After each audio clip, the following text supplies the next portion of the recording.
Que a graça de nosso Senhor Jesus Cristo, o amor de Deus Pai e a companhia de Deus Espírito Santo esteja conosco, agora e sempre. Amém. Nós queremos ler e acompanhar em nossa Escritura o Evangelho para o dia de hoje. Evangelho de João, capítulo 11. E peço que acompanhe, leitura um pouquinho longa, mas com certeza de grande proveito para todos nós.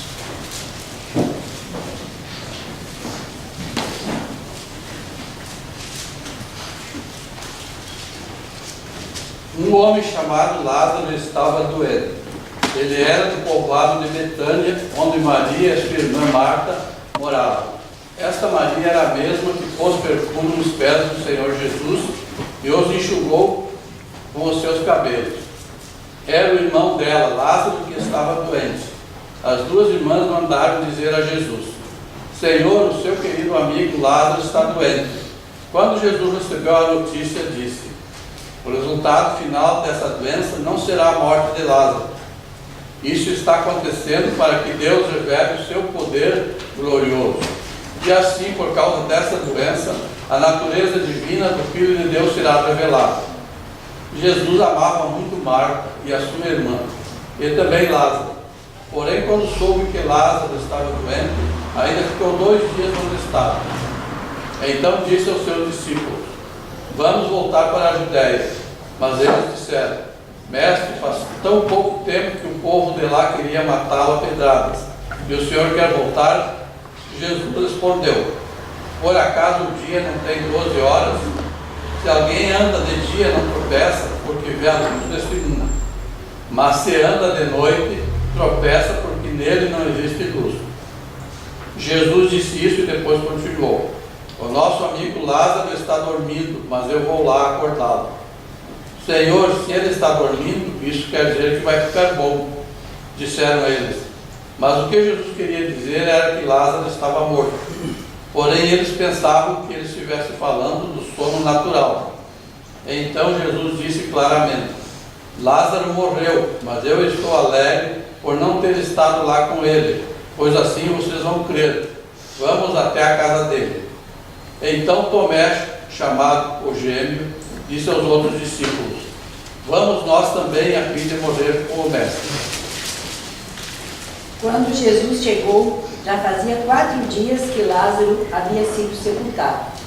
Betânia ficava a menos de 3 quilômetros de Jerusalém, e muitas pessoas tinham vindo visitar Marta e Maria para se consolarem por causa da morte do irmão. Quando Marta soube que Jesus estava chegando, foi encontrar-se com ele. Porém, Maria ficou sentada em casa. Então Marta disse a Jesus: se o Senhor estivesse aqui, o meu irmão não teria morrido. Mas eu sei que, mesmo assim, Deus lhe dará tudo o que o Senhor pedir a ele. O seu irmão vai ressuscitar, disse Jesus. Marta respondeu: eu sei que ele vai ressuscitar no último dia. Então Jesus afirmou: eu sou a ressurreição e a vida. Quem crê em mim, ainda que morra, viverá. E quem vive e crê em mim, nunca morrerá. Você acredita nisso? Sim, Senhor, disse ela. Eu creio que o Senhor é o Messias, o Filho de Deus que devia vir ao mundo. Depois de dizer isso, Marta foi, chamou Maria, a sua irmã, e lhe disse em particular: o Mestre chegou e está chamando você. Quando Maria ouviu isso, levantou-se depressa e foi encontrar-se com Jesus, pois ele não tinha chegado ao povoado, mas ainda estava no lugar onde Marta o havia encontrado. As pessoas que estavam na casa com Maria, consolando-a, viram que ela se levantou e saiu depressa. Então foram atrás dela, pois pensavam que ela ia ao túmulo para chorar ali. Maria chegou ao lugar onde Jesus estava e logo que o viu, caiu aos pés dele e disse: se o Senhor tivesse estado aqui, o meu irmão não teria morrido. Jesus viu Maria chorando e viu as pessoas que estavam com ela chorando também. Então ficou muito comovido e aflito e perguntou: onde foi que vocês o sepultaram? Venha ver, Senhor, responderam. Jesus chorou. Então as pessoas disseram: vejam como ele amava Lázaro. Mas algumas pessoas disseram: ele curou o cego, será que não poderia ter feito alguma coisa para que Lázaro não morresse? Jesus ficou outra vez muito comovido. Ele foi até o túmulo, que era uma gruta com uma pedra colocada na entrada, e ordenou: tirem a pedra. Marta, a irmã do morto, disse: Senhor, ele está cheirando mal, pois já faz 4 dias que foi sepultado. Jesus respondeu: eu não lhe disse que, se você crer, você verá a revelação do poder glorioso de Deus? Então tiraram a pedra. Jesus olhou para o céu e disse: Pai, eu te agradeço porque me ouviste. Eu sei que sempre me ouves, mas eu estou dizendo isso por causa de toda esta gente que está aqui, para que eles creiam que tu me enviaste. Depois de dizer isso, gritou: Lázaro, venha para fora. E o morto saiu. Os seus pés e as suas mãos estavam enfaixados com tiras de pano, e o seu rosto estava enrolado com um pano. Então Jesus disse: desenrolem as faixas e deixem que ele vá.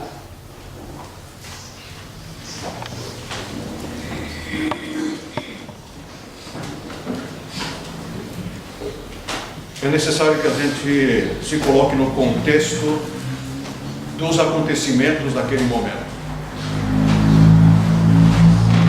O que estava havendo ali? Morte, dor, sofrimento e saudade. Entre todos os sentimentos mais desagradáveis e tristes, com toda certeza, a morte leva vantagem. Porque ela nos deixa um vazio. Ela nos deixa alguma coisa que não pode ser preenchida com muita facilidade. E era exatamente este momento que estava vivendo Maria e Marta. Era este momento de desespero, mas também de esperança. Com certeza, essas duas irmãs estavam numa tensão muito grande, porque havia, claro, o desespero da morte, havia a saudade, a dor, o sofrimento, mas por outro lado, aquela pontinha de esperança. Será que Jesus não pode fazer nada? Será que Jesus, que agora vem, não pode dar um jeito na situação? Esta tensão, com certeza, estava confundindo os sentimentos dessas duas irmãs. E dentro deste contexto é que nós queremos agora analisar este relato. Temos que olhar o que sentiam as irmãs, qual era a situação delas, e qual foi a atitude de Jesus. Inicialmente até parecia que tem indiferença. Ele ouviu o pedido e continuou a sua tarefa, não dando muita atenção. Depois nós vemos que Jesus se comoveu, como qualquer pessoa humana estaria comovida. Mas o que nós queremos pegar desse texto não é o relato, não é a análise desse relato, nós queremos pegar alguns pontos apenas para mostrar como nós podemos ser orientados por este relato aqui. Qual foi a primeira coisa que aconteceu depois que Lázaro morreu? Antes de morrer. Estava doente. O que as irmãs fizeram? Avisaram Jesus. Jesus, o nosso irmão está doente. O teu amigo está doente. Interessante que elas não pediram nada. Elas apenas avisaram, apenas disseram, apenas mostraram a sua preocupação. E disseram: olha, o teu amigo Lázaro está doente. era de se esperar que Jesus tivesse deixado as suas atividades e fosse tentar resolver a situação lá com as irmãs e com Lázaro. O que Jesus fez? Nada. Continuou trabalhando, continuou pregando, continuou ensinando, continuou na sua atividade normal, como se nada tivesse acontecido. Até os próprios discípulos estranharam esta situação ou esta atitude de Jesus. E aí, Jesus tem um segundo ponto que nós podemos aprender aqui. Jesus sabe. Jesus sabia que Lázaro tinha morrido. Assim como ele sabe todas as coisas da nossa vida, antes de ser avisado. Ele foi avisado de que estava doente. Mas ele foi fazendo hora. E foi esperando Lázaro morrer. E aí, para os seus discípulos, ele diz: isto foi feito, e eu estou contente por não ter estado lá. Eu estou contente porque desta forma vocês vão crer em algo muito superior do que uma simples cura de uma doença. Ele sabia. E aí a pergunta é o seguinte: será que nossas orações também são como? Nós mandamos avisar Jesus: ó Jesus, eu sou doente, eu preciso de ajuda. Será que Jesus não sabe? Será que ele vem correndo me auxiliar só porque eu pedi ajuda? Às vezes ele age exatamente, Deus age exatamente como Jesus. Deixa as coisas acontecerem. E as coisas acontecem ao contrário da nossa esperança e da nossa expectativa. As irmãs estavam esperando que Jesus viesse para curar. E Jesus não foi. Não foi naquele momento. Mas ele foi no tempo certo. Porque Deus tem o seu próprio tempo para nos auxiliar, para nos ajudar, para interferir na nossa vida. Esse é o terceiro ponto que nós devemos aprender. Nós podemos e devemos orar. Devemos avisar Jesus. Devemos esperar. Mas deixar que Deus haja do seu modo e do seu tempo. Muitas vezes nós queremos que Jesus venha correndo atender o meu pedido. E ele não vem. Quantas orações vocês já fizeram e aparentemente Deus não respondeu? Tanto é que de repente as coisas, o problema passou e você disse: bem, não adianta, agora não adianta mais vir mesmo. O problema já não existe mais. Essa é a forma de Deus agir. Será que Deus não veio? Será que não atendeu? Ah, mas ele não veio naquela hora que eu pedi. Não.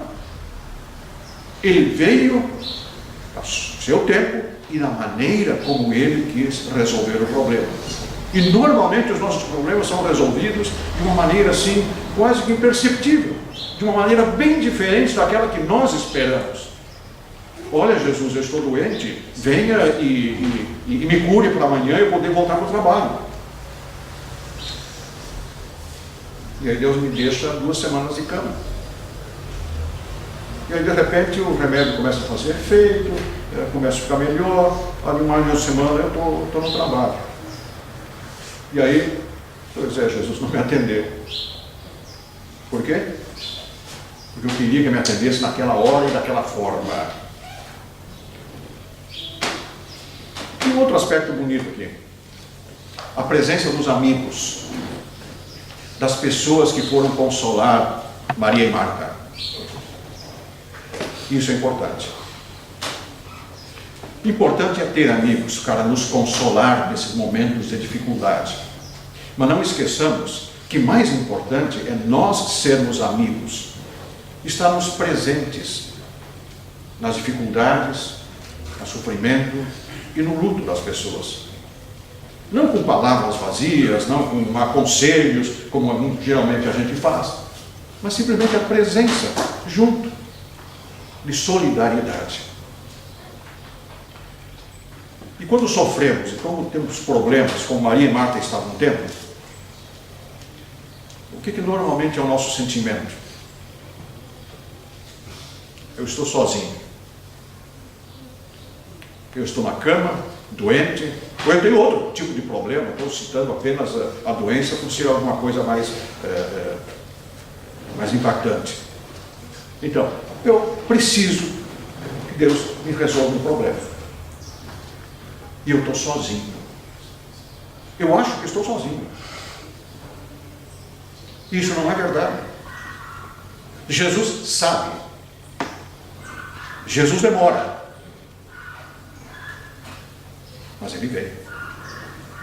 Ele nunca nos deixa sozinhos quando nós o avisamos, quando nós pedimos e quando nós confiamos nele. Aí Jesus veio. Pois é, Jesus, se tu estivesse aqui naquele momento, não foi isso que as mulheres disseram, pessoal, as irmãs? Se estivesses aqui, seria diferente. Agora não adianta mais. Quantas vezes nós sentimos a mesma coisa? Nós dizemos que confiamos em Deus, mas nem sempre confiamos no seu poder. Nós dizemos que confiamos em Deus, mas depois que aconteceu, coisa assim, agora não adianta mais. Foi o que Maria e Marta disseram as duas. Olha, se tu estivesses aqui, teria sido diferente. Essa também é a nossa reação. Nós achamos e pedimos e confiamos que Deus vai nos ajudar nas coisas possíveis e não nas impossíveis. Ou não é assim? Olha, doente, até Jesus podia ter curado, né? Agora, morto, não tem mais salvação. Não tem mais solução. Esse é o pensamento. E nós, muitas vezes, também pensamos assim. Deus pode fazer aquilo que é possível, mas o impossível não faz. Aliás, a própria ressurreição aqui, quando ele diz, olha, Lázaro vai ressuscitar, vai viver de novo. Ela disse, sim, Senhor, eu até acredito, lá na vida eterna, lá depois no julgamento eterno e tal, lá ele vai viver de novo, mas agora, nada. Esta falta de confiança no poder de Deus. Às vezes nós pedimos também as coisas para Deus, e porque nós achamos que as coisas devem ser realizadas da nossa vontade, e pelo menos do nosso jeito, então quando as coisas não são do nosso jeito, nós achamos que não teve solução, ou não vai ter solução.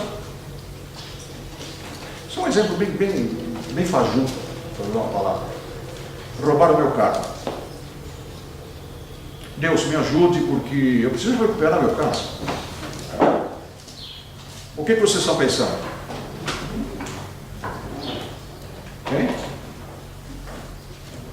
Que eu vou à polícia. Que a polícia procure. Que a polícia encontre o meu carro. Não é isso? E que me devolva. Mas quem disse que isto é, só esta solução existe? Será que alguém de nós pensou? Não, roubaram, deixa que leve.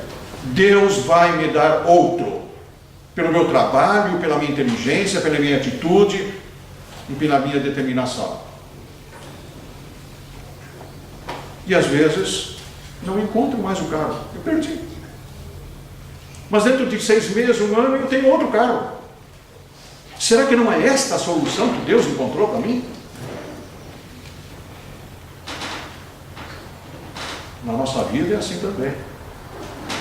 Nós mentalmente fazemos uma ideia do que Deus deve fazer para atender meu pedido. E Ele atende meu pedido de uma maneira bem diferente. Deus às vezes faz até coisas impossíveis em nossa vida. Termino o texto, pelo menos os pontos que eu queria citar. A atitude de Jesus. Jesus se comoveu. Jesus nos ama tanto que Ele chora por nós. Ele olha para a nossa miséria e se comove. E quando eu falo em miséria, não é miséria física, mas ou então financeira. É miséria espiritual. Ele olha para a nossa vida cheia de pecado e condenados e chora.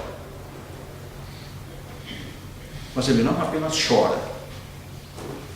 Ele vai lá e resolve o problema. Jesus olha para nós, condenados, e se comove. Mas não fica apenas assim, coitadinho. Ele vai lá, sofre, morre, crucificado, paga a minha culpa para que eu possa voltar a ser de Deus. Esta é a atitude de Jesus. Não é uma comoção apenas sentimental. Ele nos ama tanto que ele chora. Mas Ele não fica no choro. Ele vai resolver o meu problema. Ele vai resolver a minha situação caótica diante de Deus. E Ele perdoa os meus pecados e a minha vida. Este é o nosso Jesus. Esta é a atitude de Jesus que nós podemos aprender com esta história da ressurreição de Lázaro. Abram suas Bíblias no Salmo 130.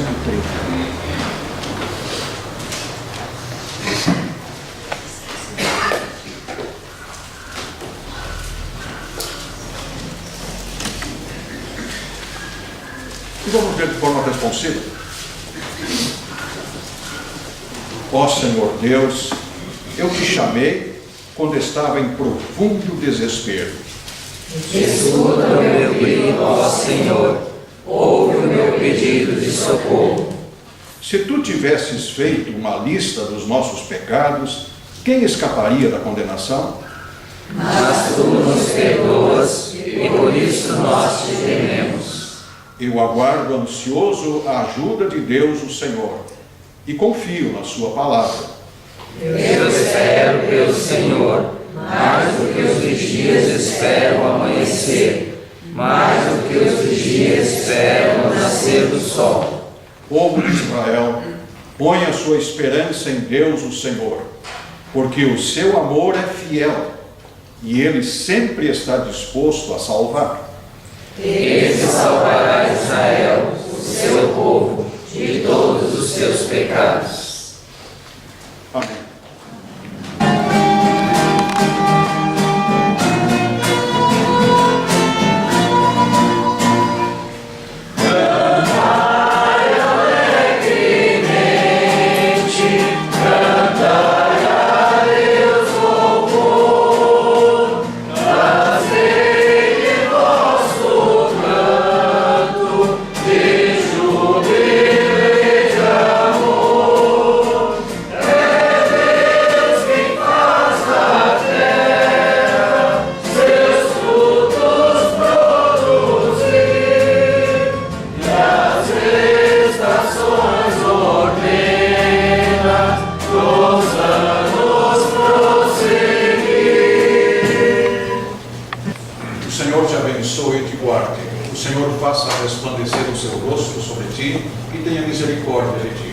O Senhor sobre ti levante o seu rosto e te dê a paz.